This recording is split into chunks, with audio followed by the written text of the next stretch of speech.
Hi, everyone. Welcome back to Be More, where we aim to inspire you to be a little bit more of every role within the Salesforce ecosystem.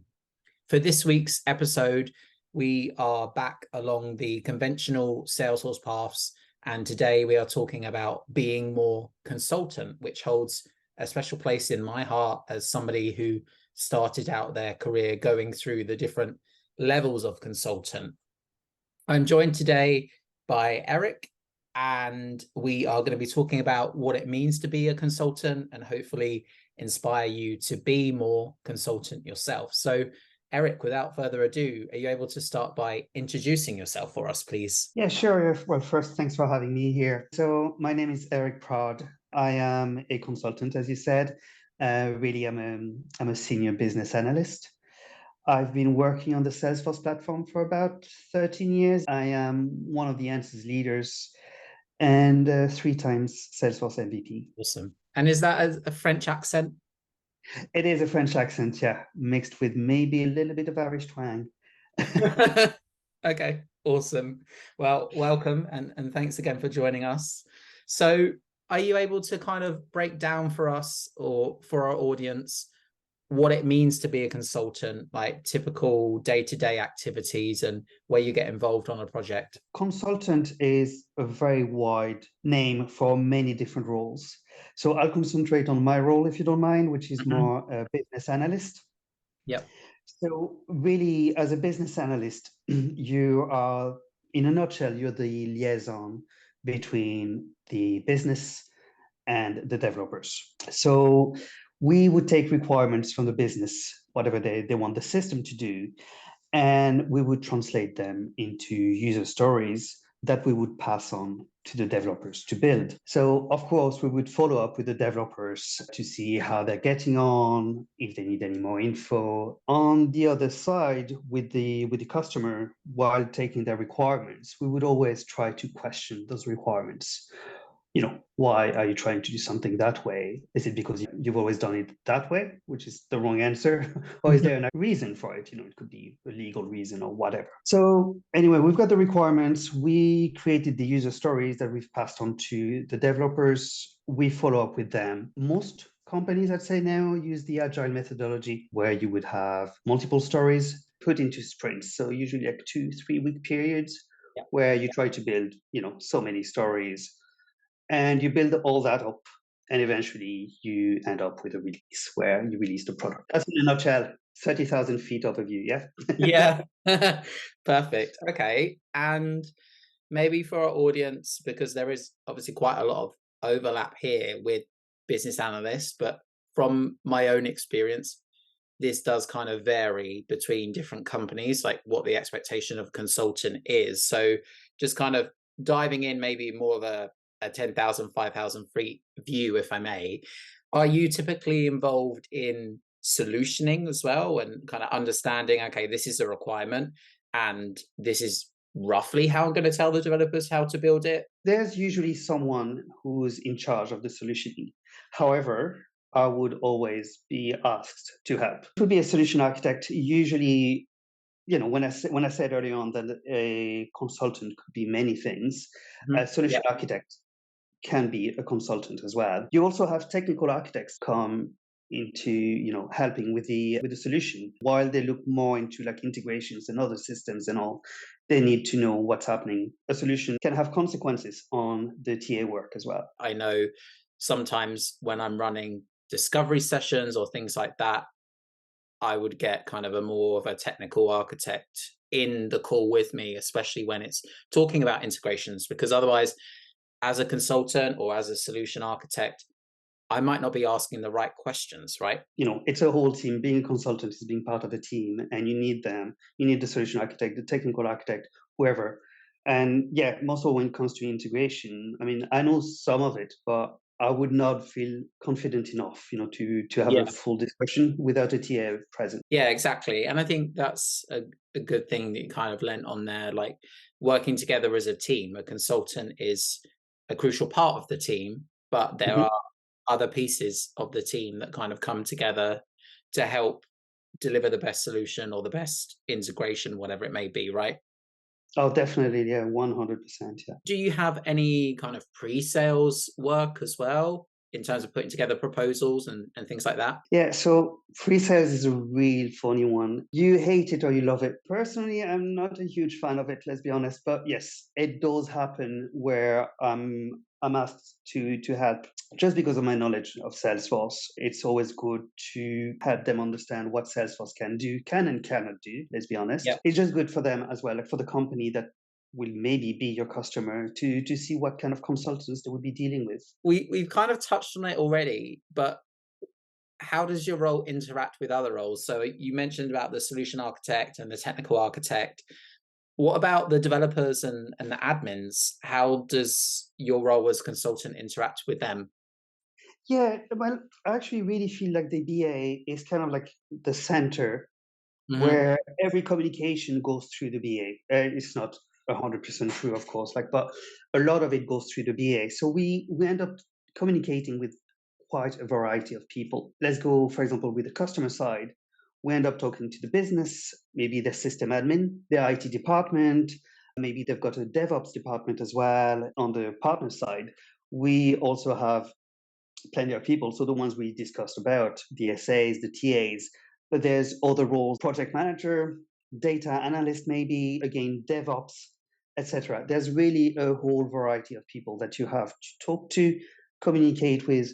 Again, I really feel like a lot of those discussions have to go through the BA and then they're relayed Hmm. onto another department. Pre-pandemic, I remember where those discussions would mostly happen in an office Hmm. or on the client side, or at least was 50-50. And Yeah. now 99% of it is at home in front of my computer. Yeah.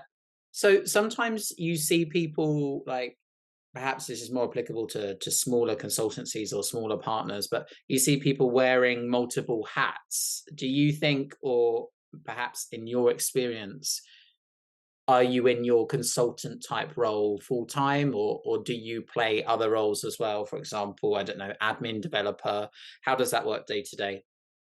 So I think you hit the nail on the head there. It really depends on the size of the company. Hmm. Uh, the bigger I find that the bigger the company, the more defined your role is. Like, Yeah. you've got that box and you don't really get out of it. Yeah. If the company is smaller, or even if the project is smaller, as a Hmm. BA, you end up doing quite a lot of system admin duties. Developer, not as much. I mean, me, definitely not. I remember talking to a developer and he was showing me a global class. And I said, you lost me at G, Yeah. I Yeah. just don't know. I just don't know like development at all, as in coding. But yeah, I've seen a lot of BA and admin duties Yeah. Hmm. mashed together, really. But again, depends on the size of project and company. For those that are listening to this and they're thinking, oh, maybe they want to kind of go down this track, this kind of consultant BA type path, what tips or advice would you give to those looking to start out in this role? Like, what would you do if you were starting out again, to kind of get to where you're at now? Yeah, so first I would tell them to go for it. Don't be afraid. Like, it's a Mhm. great job, very rewarding. It will give you a lot of insights in many different types of businesses. For example, I'm currently working on a banking project.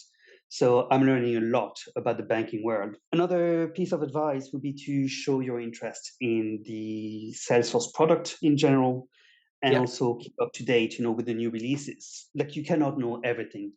It's just possible. Not anymore. Back maybe 10 years ago, yes, it was. Now it's just not. Then more towards, like, very specific to the BA role, you need to be a very good listener and an even better communicator. As we said, there's many people that you need to talk to, that you need to relay information to. Awesome. And I can certainly relate to the whole release notes thing. As a solution architect that kind of specializes a little bit more in B2B, I'll look at the sales, service, flow, experience cloud, and account engagement bits. But the other bits, maybe like the Salesforce platform bits as well, and maybe a little bit of the developer bits, I absorb it perhaps better by just tuning into like the release readiness lives and picking where I go. Do you do that as well? Yeah, definitely. So I'm the same, I pick and choose like some sections. I'm Mm. big into Service Cloud, for example. So I go for Service Cloud, flows, formulas, things like that. Salesforce have kind of introduced different tools as well. I think there's like a matrix that comes out at release time as well, and you can kind of filter it by the products that you use. One thing on that as well, if you can, get a pre-release org and Hmm. play with it. I know I love it for flows, like, new features and flows, and then Yeah. I try them. So I've had a pre-release org for, I don't know, a year and a half, 2 years now. It was a spring release a while ago, and I just kept it. And because I use it and maintain it, it's never expired. And unofficially, Salesforce usually upgrade it a couple of days before the official date, because the pre-release orgs are on the instances that get upgraded like number one. But it's Yeah. similar to what I've asked already, but kind of digging a little bit more into it a bit.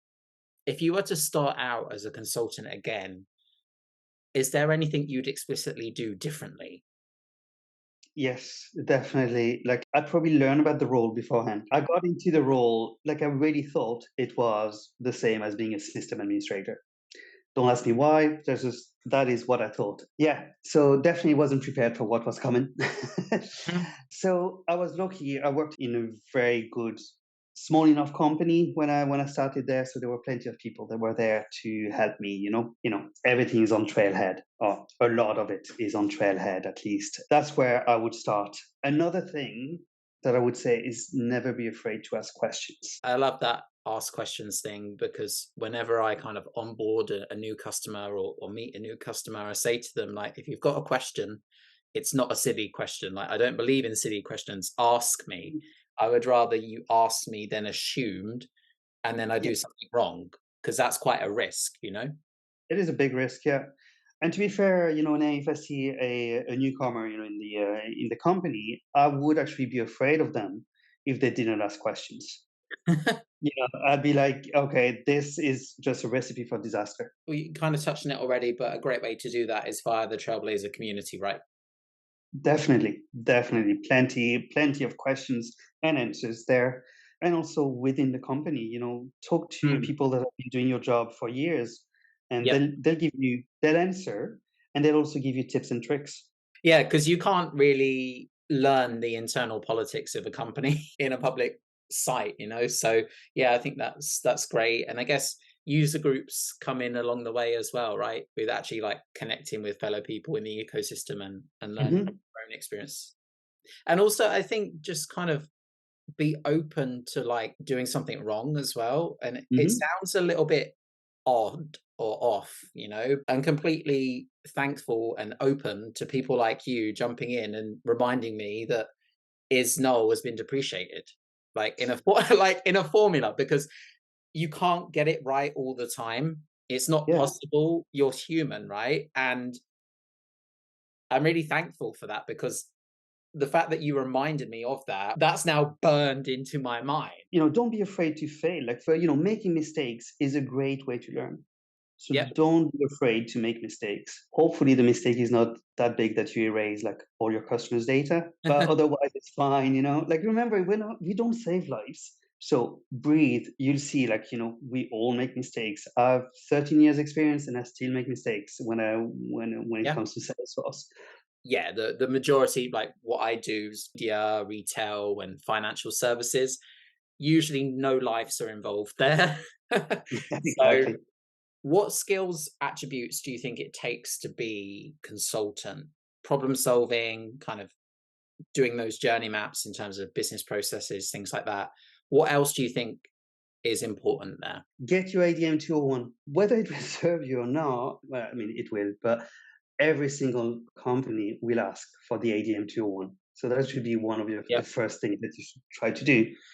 Obviously, what we touched on before. So your problem solving, be a good listener, a good communicator, be knowledgeable about Salesforce. Make sure you learn how to document things. Document everything. It could be meeting minutes, Jira, like, your stories, process charts, who does what, who can see what. Document it. And be inquisitive. Ask a lot of questions, challenge requirements all the time. a user story should answer 3 questions at the minimum. So who does something, Yep. what they do, and why they do it. And the why is usually kind of skimmed over, why it shouldn't be, because that is the challenge. Like, why do you want to do it this way? Is it because you've always done it that way? Well, most of the time that's the wrong answer. There could be reasons for it. Most of the time that's the wrong answer. Is it because for legal reason you need to do it like that? Then of course I can't. We have to do that. What if we change the process? Yeah. Could it make it easier, harder? So challenge, ask a lot of questions and challenge requirements. Yeah, definitely. And I think like user story thing, like for example, as a service manager, I want to be able to track the performance of the team so I can measure my KPIs, like for example, right? Yeah. Okay, so is there anything you'd like to change or demystify about the role? And I know we've already touched a little bit on the blurred lines between this role and the BA role, but anything else you kind of like to debunk or like demyth about consultants? So I don't know about debunk, demyth, but Mm, one thing that you have to be prepared to do is many hours. You may even work sometimes on the weekend because that's when releases happen. You're not going to work 100 hours every week, don't worry. But there will be weeks where you will definitely work more than 40. That's the name of the game. Now, there are weeks where you work a lot less because, it just depends on whether you're in a project or not, how yeah, busy your project is, and so on. So it can be a stressful job. So be ready for it. But there's many things. First, it is a very rewarding job. You learn a lot. You never get really bored because, well, projects only last so long. yeah, You get onto another project afterwards. You also learn to deal with that stress. Don't hesitate to take half an hour, go for a walk. Watch your mm, favorite show on YouTube, whatever it is. But take half an hour, 10 minutes, yeah, whatever it is. Learn to really appreciate your days off. mhm, Just go for a trip. Do something like really that has nothing to do with yeah, work. You have to disconnect, or unfortunately, that's when burnouts happen. And don't yeah, go there.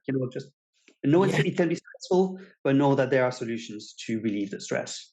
Make sure you're in touch kind of with your body and your mind. And I'm not a consultant, but it's, I guess, applicable to every role in the ecosystem, really. Like, for example, the other week, I had such a kind of turnaround in my mood by taking the time to have a full lunch break, to go outside for lunch and actually just sit with a colleague in the sun, have some lunch, and completely like rejuvenated how I felt. Like I felt a lot better after that because it'd been quite a full on morning. So I knew that I had to kind of get out and take a break. So yeah, And that's it. And look, it was a lunch. How long did it take? Maybe you managed to take a full hour, and that's all. That's all you needed. And after, like, the afternoon was probably a lot better than yeah, if you had just eaten a small sandwich at your desk and just head down on your yeah. computer. You are so annoyed for the rest of the day, and you can carry that annoyance for the rest of the week, if not longer. Mhm. So those little things are very important. Awesome. So I'm afraid we're having to bring today's session to a close. Before we do go, what's a way for people to connect with you and your content to kind of become a little bit more inspired themselves? So the best way is probably the Trailblazer community Hmm. or LinkedIn. I also have a Twitter account, or is it an X account now? Yeah. But I don't really, I don't really use it. So LinkedIn or the Trailblazer community. Okay. Awesome. Well, thanks again for joining us, and hopefully between us we will inspire people to be a little bit more consultant. So thanks again. Thanks for tuning in to Be More with Tom Bassett. Don't forget to like, subscribe, and leave any feedback in the comments.